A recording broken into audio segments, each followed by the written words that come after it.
ওর সাথে সবসময় আল্লাহ আছে। এই যে নানু ভাই, শোনো নানু ভাই, সবসময় মার কথা শুনবা, মার কথার বাইরে ঘরের থেকে বাইরে হইবা না। হ্যাঁ, আবার কালকে নানু ভাই আসো।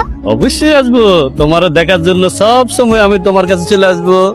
কিন্তু নানু ভাই কইয়া দিছি না, মার কথা ছাড়া ঘরের থেকে বাইরে হইবা না। হ্যাঁ বাবা নাসির, তুমি যে উপকারটা করছো না বাবা, কখন তোমার উপকার আমি বলতে পারবো না বাবা। কি যে বলেন না চাচা, আমার এই দুঃখী বোনটারে যেদিন আমার বাড়িতে নিয়ে আসলাম, আরে বাজান, আমি রাইতে সব কিছু শুনছি। আপনার এই মাটা একটু সুখের লাগে কত যে কষ্ট করছে তোমার আমি বুঝাইতে পারবো না বাজান। কিন্তু এখানে আইসা যখন দেখলাম আমার মাটা অনেক সুখে আছে, ভালো আছে, তাই আমি তোমার রিকোয়েস্ট করতেছি বাজান, আমার এই মাটার যেন সুখ কেউ কারে নিবার না পারে। আপনি চিন্তা করবেন না চাচা, আমার শরীরে যতদিন রক্ত আছে ততদিন ওর সুখ কেউ কাড়ি নিতে পারবো না। খুব খুশি হয়েছি বাজান, খুব খুশি হয়েছি। এই নাও, আদু করে দাও। আল্লাহ তোমার মাঝে রাখ। আবার আইসো চাচা। আসুন মা, তোমাদের কাছে যেন সব সমস্যা।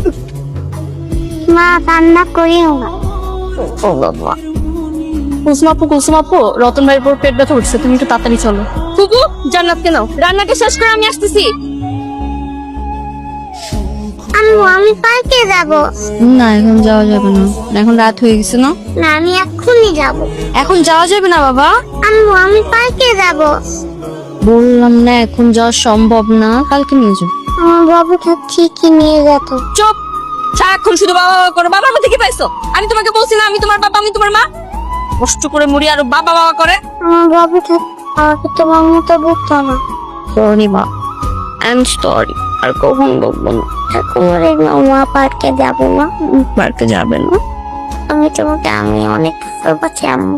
জানি তো। তুমি আমাকে আর বুকবে না। কখন বল? কি রে বোন, তোর চোখে পানি কেন? কই, তোকে পানি না তো, এটা তো আমার জীবনের অংশ।